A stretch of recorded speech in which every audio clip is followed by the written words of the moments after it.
رسول الله يا حبيب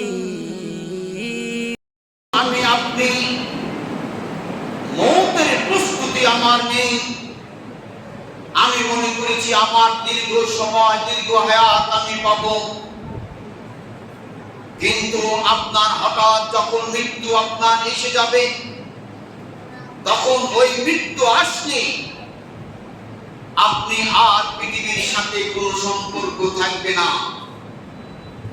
আপনাকে সৎ আমল করতে বলা হয়, ভালো কাজ করতে বলা হয়, ইসলাম শিখতে বলা হয়, কোরআন শিখতে বলা হয়, নামাজ পড়তে বলা হয়, মাদক ছাড়তে বলা হয়, ইফতিজিং করতে বন্ধ করা হয়, এরপরে সামাজিক বিশৃঙ্খলা করতে বলা হয়, সামাজিক বিশৃঙ্খলা বন্ধ করতে বলা হয়।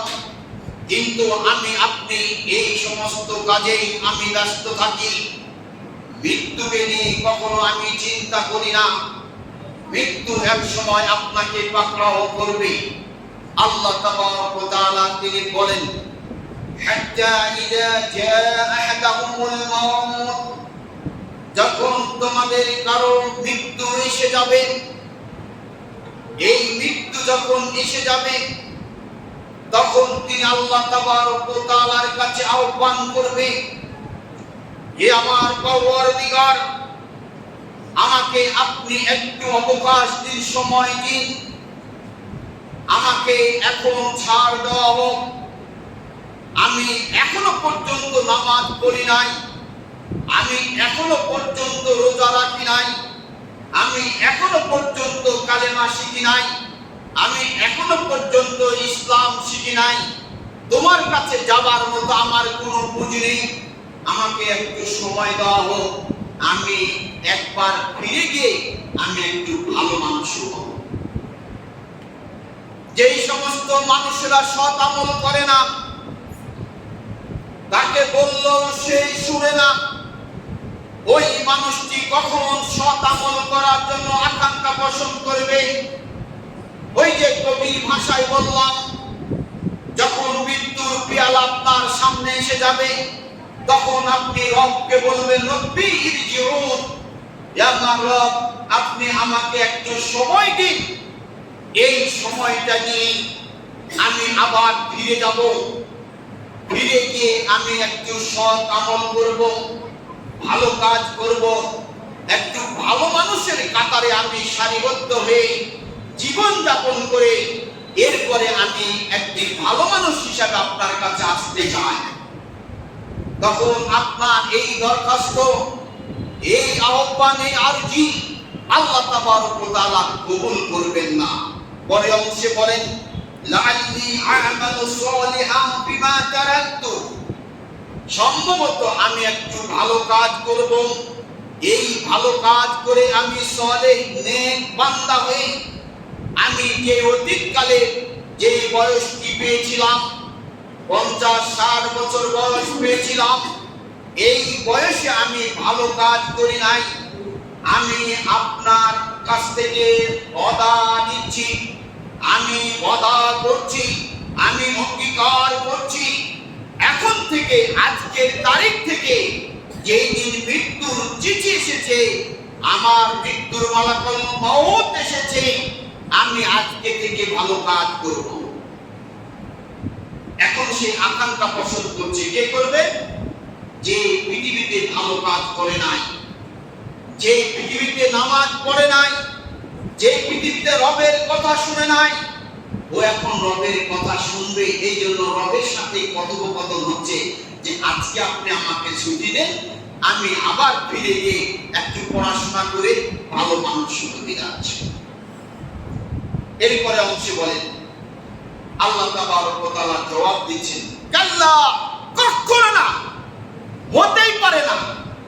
এতদিন সময় দেওয়া হয়েছিল, তুমি কখনোই তুমি সংশোধন হও নাই, হতে তোমাকে কোনো সময় দেওয়া হবে না।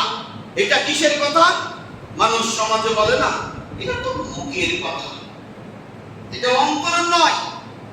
ও তুমি আমাকে দেখেছো তাই তুমি বলেছো এটা, যে ঠিক আল্লাহর সাথে কথা হচ্ছে এইভাবেই, সমাজের কথাটা এইভাবে আল্লাহ তাবারক ওয়া তাআলা বলছেন, কাল্লা ইন্নাহা কালিমাতুন হুয়া কাইলুহা। আরে ওটা বক্তার বক্তৃতা দিয়েছে, কথকের কথক। মানুষ যেমন বলে থাকে ঠিক তুমি এই কথা বলতেছো, কখনো নয়। কাল্লা, এটি হচ্ছে হারফ রদ্দ তারাক্ক, ধমক দিয়ে বলছে সাবধান, কখনো না। এটা তোমার মুখের কথা, এটা তোমার অন্তরের কথা নয়, এটা তুমি ভালো হওয়ার জন্য বলো।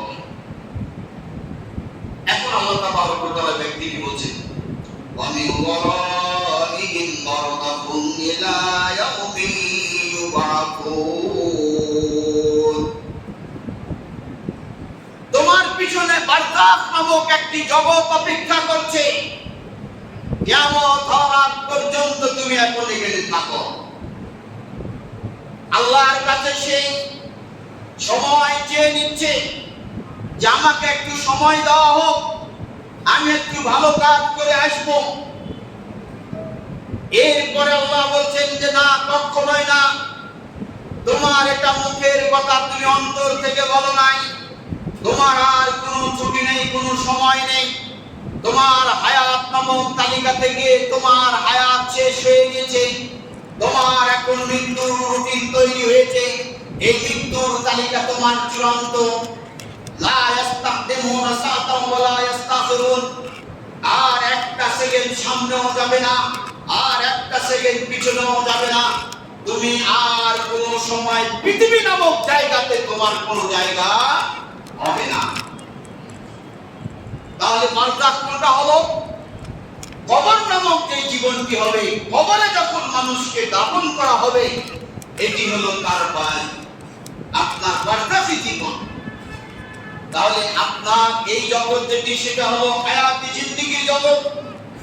হায়াতে জিন্দেগিতে যদি আমি আপনি সংশোধন না হই, মৃত্যু যখন আসবে তখন আপনি সংশোধন হওয়ার জন্য রবের কাছে আপনি আবেদন করবেন, কিন্তু আপনার ওই আবেদন আল্লাহ তাবারক ওয়া তাআলা কবুল